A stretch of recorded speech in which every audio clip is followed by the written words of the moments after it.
Here's a few things that you should know about RuneScape already, but maybe you didn't. Also, in this video, I have a challenge for you guys. The first person to leave a comment down below with a fact about RuneScape that I didn't know will get a shout out in the next video of this kind that I make. That being said, I hope you'll find this interesting, and let's get started. First up, did you know that your RuneScape password isn't case sensitive? Now, I'm not talking about the new Jagex account passwords, those absolutely are, but if you are someone who hasn't moved over to the Jagex accounts just yet, your regular RuneScape login password is not case sensitive. I didn't know this for many years, and I found out a couple of years ago, and I was very shocked to find out that I've been entering my password and making sure to use the correct capitals in the right place across many years. Didn't need to. They're not case sensitive even to this day. If you don't believe me, go and try it. If you have capitals in your password, go and try it out. I guarantee it will still work. I suppose this is one of the many reasons to swap over to a Jagex account. I haven't done it just yet for a few other reasons myself, but there you go. Be honest now, how many of you guys have been entering capitals and making sure to do them correctly? You've probably typed them wrong in the past and you're still logged in and thought, I must have got it right. Well, turns out wouldn't have mattered either way.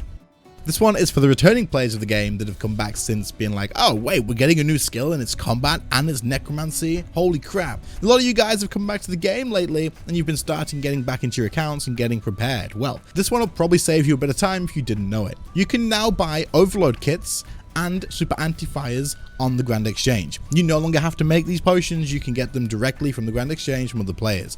Overload kits will include everything required to make the basic overload, and super anti-fires are just buyable directly from there. You don't have to go and pluck that stupid Phoenix's feathers anymore, because let's be honest, that thing was just annoying as hell. This also means that players who do not have the level requirement to use super anti-fires can absolutely just buy them and use it. You will no longer need to worry about using the other ones, as you don't need the level requirement to even consume it. This also opens up the Queen Black Dragon to a lot of lower level players who didn't have the requirement for super anti-fires in the past. You can now go to this boss without taking regular anti-fires or a shield or anything like that, and you can just consume the super anti-fires and beat the living crap out of that dragon a lot easier.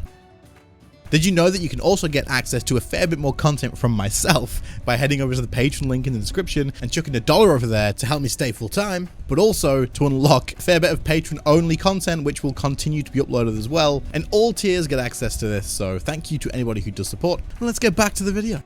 Next up is the time-saving one, but it is treasure hunt related, but this is still a good one because treasure hunt could be a nuisance for a lot of people, including myself. So let's talk about it. You can set up auto redeem for your prismatic stars and your prismatic lamps and a few other things as well in the treasure hunter settings. This is going to allow you to, when you redeem a star or a lamp, and a few other things like dungeoneering tokens will be automatically opened, this sort of stuff, they will automatically be redeemed. You don't have to fill up your inventory with this, and it is going to save you that inventory space. It's going to save you the time of having to click through stuff.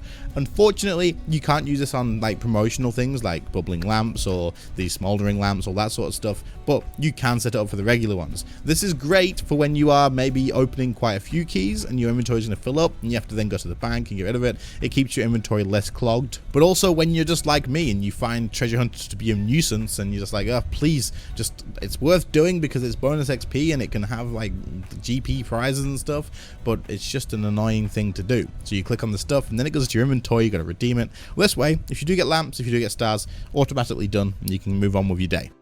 A very quick one for those of you that don't already know. I've mentioned it a few times in the past now, but it always brings new people forward. You can decant potions at NPCs, and you can also take them noted. So don't mix them yourself, don't take them unnoted. You can save a lot of time. I'm going to quickly keep mentioning this in these videos until I stop getting the comments that says, what the frick, how didn't I know about this? Next up takes us to the RuneScape world map. This is a tool that probably most of you guys don't use, especially players that have been around for a long time, because let's be honest, you kind of know this map inside out. You spend a lot of hours in this game. But for newer players and for returning players who maybe have just taken a hell of a long break, you may actually find a lot of use out of the world map rather than going and wikiing every single little thing. Now, did you know that there's actually a really useful feature on the world map for if you are looking for something, you can actually check and uncheck the boxes on the left hand side and they will show a glowing icon of the one that you've just checked to show you where that is. You can notice it on the map very quickly, and you can obviously toggle on and off things that weren't already on. But this could be really useful for somebody who's maybe skilling and mining somewhere or woodcutting somewhere, and you're looking for something like the nearest bank deposit box. For example, if you toggle the bank deposit box icon, you're going to see on the map, it will highlight all of the locations that you can see a bank deposit box. This will save you a lot of time. If you didn't know there was one nearby and it's closer than a bank, it's more convenient. Hey, there you go. You've saved yourself a bit of time. This can be useful for finding shops, probably really useful for Iron Men if you just need a specific location for something. But I genuinely do think that the world map probably doesn't get as much use as it has value. I mean, in the comments, have you used the world map for anything like this recently, or do you use it often? Personally, I don't think I've used this thing correctly, like opened it and used it for a reason, in a hell of a long time. This next one is for you magic combat lovers, which is obviously the best place to be. Did you know that Magma Tempest doesn't actually affect your auto attack global cooldown if you target it on the ground? What do I mean by this? Well, if you are stood with just a staff, just camping a staff, and you are firing off abilities, you will not be able to manually force out an auto attack in between abilities. You won't be able to do this, it's just how the game works.